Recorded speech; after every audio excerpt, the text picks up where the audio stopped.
안녕하세요 여러분, 환경공학을 가르치고 있는 우쌤입니다. 이번 영상은 나합격 대기환경기사 실기 세 번째 과목인 대기오염 방지 기술 중 유해가스 및 악취 처리에 대해서 배워보도록 하겠습니다. 해당 챕터는 중요한 부분을 체크하고 시험에 자주 나오는 부분들을 정리할 거기 때문에 교재를 준비하신 후에 해당 영상을 시청해주면 되겠습니다. 그럼 한번 교재를 보도록 할게요. 1번 특정 물질별 처리 방법 중 황산화물 처리 방법에 대해서 한번 알아보도록 하겠습니다.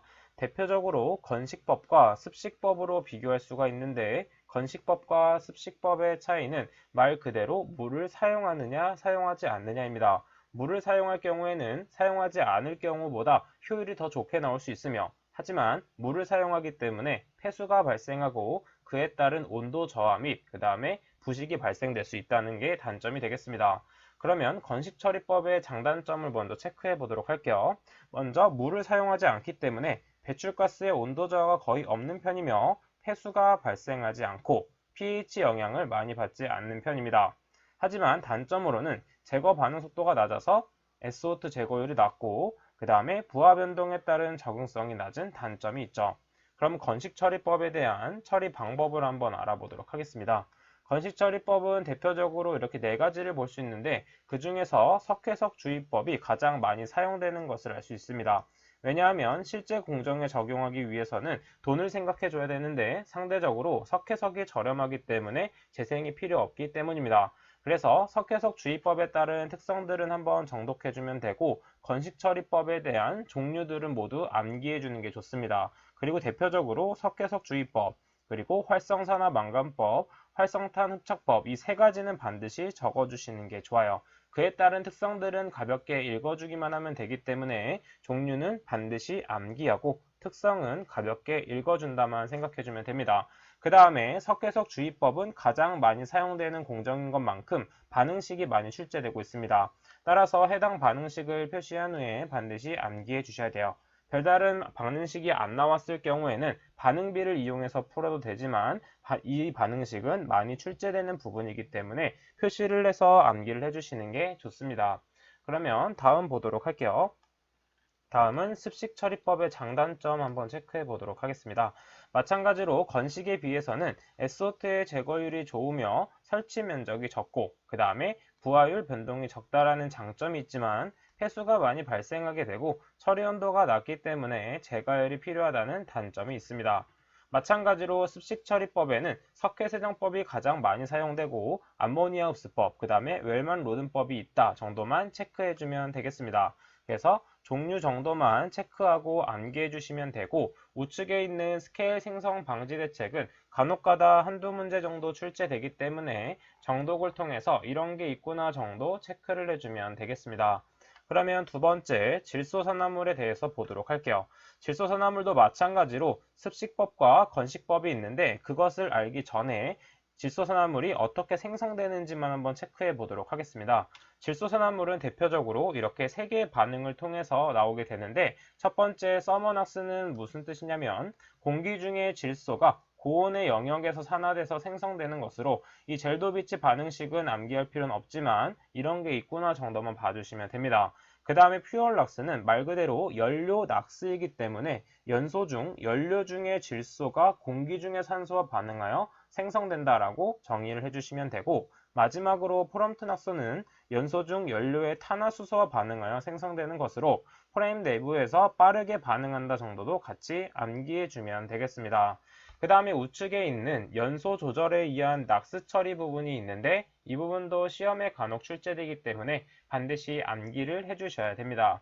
이런 것들 외울 때는 앞글자나 특정 글자들의 밑줄을 친 다음에 암기법을 만들어주는 게 중요하죠. 이런 암기법들은 뒤쪽에서 기출문제를 풀 때 한 번씩 나오기 때문에 기출문제 막 하다가 막히는 부분이 있으면 기출문제 영상을 반드시 봐주시면 되겠습니다. 그러면 체크하고 넘어가도록 할게요. 자, 그럼 이제 건식처리법에서 가장 중요한 선택적 촉매환원법인 SCR에 대해서 보도록 하겠습니다. 이 SCR에 대한 정의는 반드시 암기해줘야 되기 때문에 해당 부분을 밑줄 쳐보도록 할게요. 선택적 촉매환원법은 촉매와 환원제를 이용하여 낙스를 무해한 물질인 질소로 환원시키는 방법으로서 최적 온도 범위는 300에서 400도씨이고 낙스의 제거 효율은 90%로 높은 경우입니다.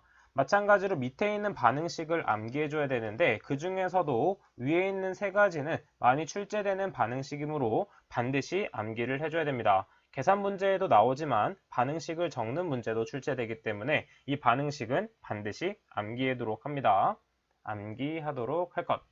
그 다음 밑에 있는 선택적 비촉매 환원법, 그 다음에 비선택적 촉매 환원법도 가볍게 정독만 해주시면 되겠습니다. 정독하고 기출문제에 나온 부분에 대해서만 체크해주면 되는 것이에요. 자, 그래서 이 부분도 넘어가도록 하겠습니다. 그 다음에 습식 처리 방법으로는 이렇게 세 가지가 있다 정도만 알고 넘어가 주시면 되겠습니다. 자, 그 다음에 여기도 넘어가고, 그 다음에 다이옥신 부분이 있어요. 다른 부분은 출제된 적이 없는데 이 다이옥신 부분이 몇 번씩 출제됐기 때문에 처리 방법에 대해서는 알고 계셔야 됩니다. 자, 그래서 체크하고 넘어가시면 됩니다. 그 다음에 두 번째 있는 흡수법에 대해서 보도록 할게요. 흡수법은 말 그대로 물을 이용해서 처리하는 것인데 이때 적용되는 이론이 헨리 법칙입니다. 헨리 법칙 중요하기 때문에 암기해 주셔야 돼요. 그래서 가스 분압은 어떻게 구할 수 있냐면 액체 농도 곱하기 헨리 상수로 곱할 수 있고 헨리 법칙은 용해도가 작은 기체에 적용된다라는 것도 같이 체크하고 외워주시면 되겠습니다. 자, 그래서 이 부분도 넘어가도록 할게요. 그 다음에 여기 넘어가도록 하고 그 다음에 처리 설비 중에 흡수장치의 종류에 대해서 많이 출제되고 있습니다. 그래서 이 흡수장치의 종류도 암기해 주시면 되고 필기 강의를 보시면 가스 분산형 혹은 액 분산형에 대한 암기법이 있기 때문에 그 암기법을 사용해서 암기하셔도 좋고 그 다음에 자신만의 암기법을 만들어서 암기하셔도 좋습니다. 일반적으로는 액 분산형에 대한 문제가 많이 출제되고 가스 분산형에 대한 것도 출제가 되기 때문에 둘 다 암기를 해줘야 된다는 거 하고 체크를 하고 넘어가도록 할게요. 그 다음에 충전탑을 보도록 하면 충전탑에서는 충전물을 채운 탑 내에서 액을 위에서 밑으로 흐르게 하고 가스는 아래에서 분산시켜 접촉시켜서 처리하는 것입니다. 이것은 플러딩 포인트의 40에서 70%로 설계한다고 하였는데 이런 충전탑에 관련된 용어들은 많이 출제되고 있어요. 그래서 별표친 부분을 반드시 외워주셔야 됩니다. 관련 용어 부분은 반드시 외워주셔야 돼요. 이 부분은 너무 중요하기 때문에 외워주셔야 되고 그 다음에 우측에 있는 충전물의 구비 조건, 그 다음에 아래쪽에 있는 흡수액의 구비 조건도 출제가 자주 되기 때문에 반드시 외워줘야 됩니다. 필기에서는 실기에 비해서 중요하진 않았지만 그래도 필기에서도 출제되었기 때문에 다시 한번 기억을 하면서 외워주시면 되겠습니다. 그 다음 밑에 있는 충전탑의 높이 계산 공식도 중요하기 때문에 암기를 해주셔야 되는데 가운데 있는 식보다는 이 우측에 있는 식이 많이 출제되기 때문에 이 우측에 있는 식을 암기해 주도록 합니다. 자, 여기도 넘어가도록 하겠습니다. 자, 그 다음에 흡착 처리 부분. 여기서는 어떤 것이 중요하냐면 흡착 이론 중에 흡착 형태를 알고 있어야 됩니다. 그 중에서도 물리적 흡착과 화학적 흡착에 대한 비교표를 알고 있어야 되는데 그 중에서도 가장 많이 나오는 부분을 체크해보면 흡착 원리, 물리적 흡착은 반더 월스 힘으로 흡착이 되고 화학적 흡착은 말 그대로 화학 결합. 그 다음에 흡착제의 재생 같은 부분에는 물리적 흡착인 경우에는 다층 흡착으로서 흡착제가 재생 가능한 가역적 흡착을 하지만 화학적 흡착은 단층 흡착으로서 워낙 이 흡착력이 강하기 때문에 재생이 불가능한 비가역적 재생을 하게 되는 것입니다. 그래서 이 재생 방법 그리고 흡착층 그리고 흡착열 정도는 반드시 암기해 주는 게 좋다라고 체크를 해주시면 되겠습니다. 그럼 다음 보도록 할게요.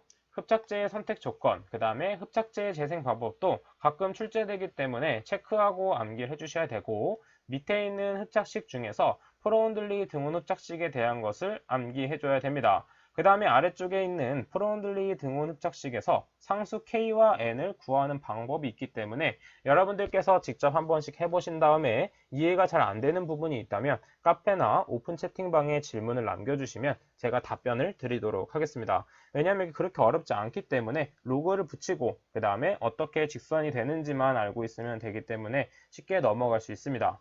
그 다음에 상대적으로 프로온들리 등온흡착식보다는 출제율이 낮지만 랭미오 등온흡착식도 적을 줄은 알아야 됩니다. 그래서 렛며 등원 흡작식도 같이 암기해 줘야 된다라고 체크를 한 다음에 암기를 해주시면 되겠습니다. 자, 그럼 세 번째 챕터에 대한 내용은 여기까지 하도록 하겠습니다. 교재 뒤쪽에 있는 네 번째 챕터인 환기 및 통풍 부분은 교재를 통해서 중요한 부분만 암기해 주신 다음에 바로 기출문제를 풀어주시면 되기 때문에 따로 영상 촬영은 하지 않도록 하겠습니다. 자, 그러면 이번 영상은 여기까지 하도록 할게요. 그럼 저는 다음 시간에 뵙도록 하겠습니다. 감사합니다.